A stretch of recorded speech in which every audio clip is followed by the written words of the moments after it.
What, in essence, is value? Is it the cold metal ingots glowing in the depths of a vault? Or is it a silent, invisible agreement accepted simultaneously in the minds of millions? Where does the sense of trust come from when the ink dries on the papers we can touch?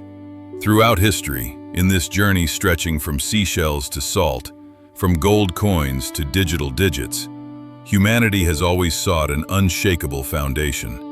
Yet sometimes, the greatest revolutions begin not in noisy squares or the courtyards of palaces, but in dark rooms all over the world, in quiet corners filled only with the hum of cooling fans. An invisible architect, at a moment when the old world is creaking, builds a new structure with the pure precision of mathematics. You wake up one morning and don't even realize that the blood circulating in the financial veins of the world has changed.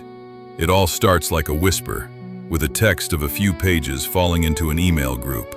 That moment when a ghost, whose face no one has seen and whose voice no one has heard, solves one of the most complex puzzles of the modern world.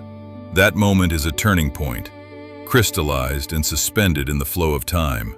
And yes, now we move to the topic. Let us slowly turn the pages of the calendar back in our minds. Let us glide from the noisy present towards the year 2008, dominated by uncertainty and anxiety. The autumn of that year was a season for the world economy, where leaves fell not only from trees, but also from massive glass skyscrapers and the glittering signboards of stock exchanges. In the colossal corridors of Wall Street, the foundations of century-old institutions were shaking, and the word trust was losing its meaning. People stared at screens, watching the downward glide of red-painted charts like the cascading of a waterfall. Banks, fortresses thought to be impregnable until that day, were cracking one by one. Right in the midst of this chaos, in a silent and virtual corner that attracted no attention from the world, there was a different kind of activity.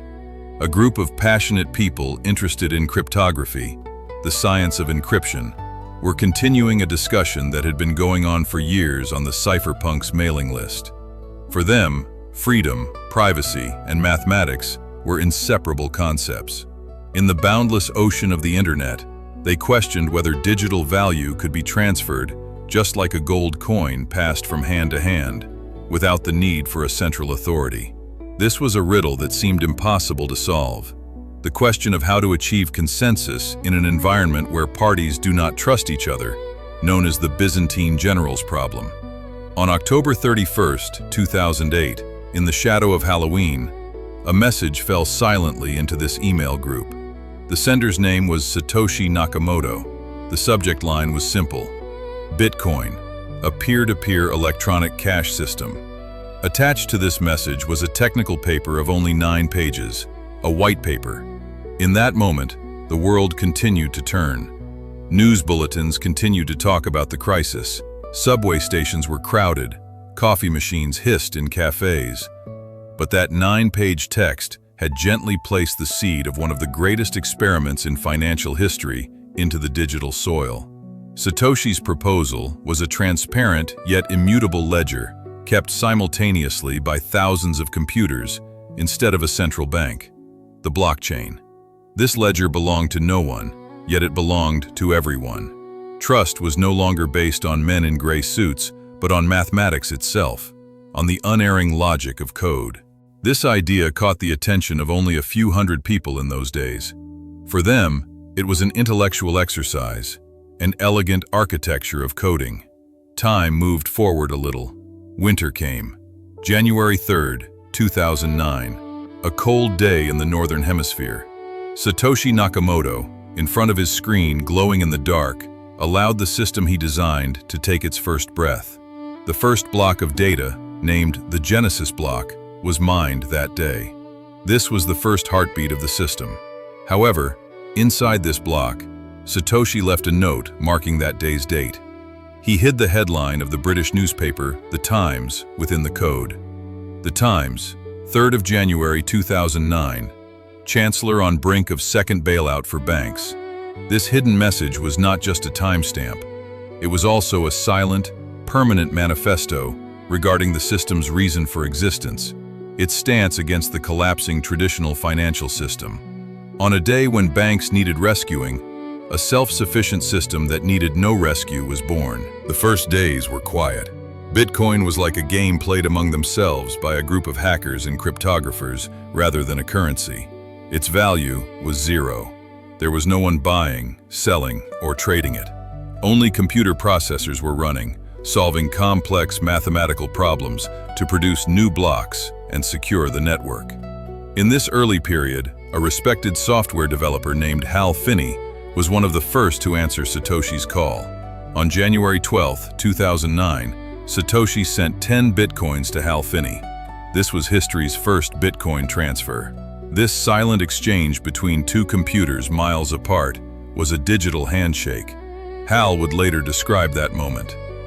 Listening to the hum of his computer fan, he felt he was touching the money of the future. But the magnitude of the moment was lost in the silence of the room. Imagine the moonlight filtering through your room's window, just like the light hitting the screens of those pioneers in those days. Slowly, months passed. Bitcoin still did not have a price. It was merely a collectible value, a consensus, until May 22, 2010. A programmer named Laszlo Hanyecz made an interesting offer on a forum. He was ready to pay 10,000 bitcoins for 2 large pizzas. At that time, these bitcoins had no monetary equivalent. Someone else accepted this offer, ordered the pizzas, and sent them to Laszlo's house.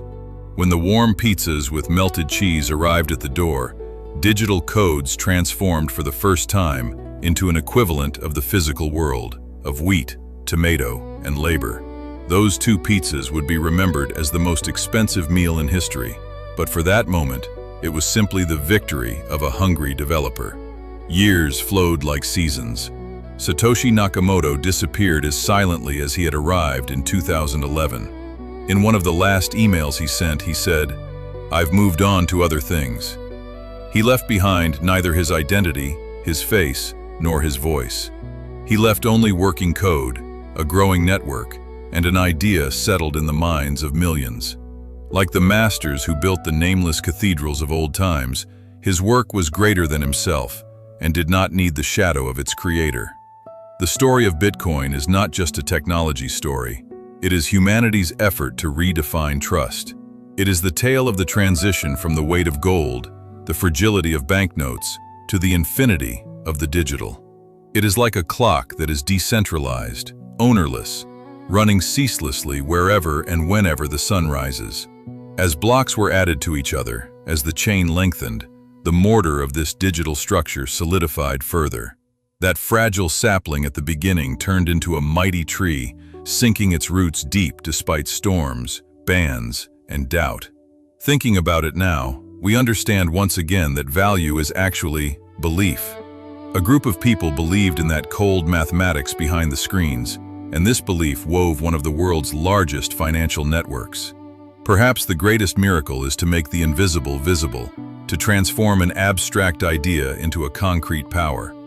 This story was written in quiet rooms, beside coffee mugs, on sleepless nights.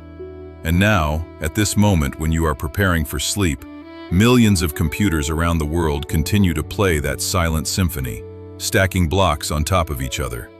Regular, rhythmic, and ceaseless. The list of silent births we will tell in Soft Origins is very long. In the next journey, we will move together towards the calm origin of something else. Now, your eyes may grow heavy, your mind may lighten, and you may glide towards a peaceful sleep. Good night.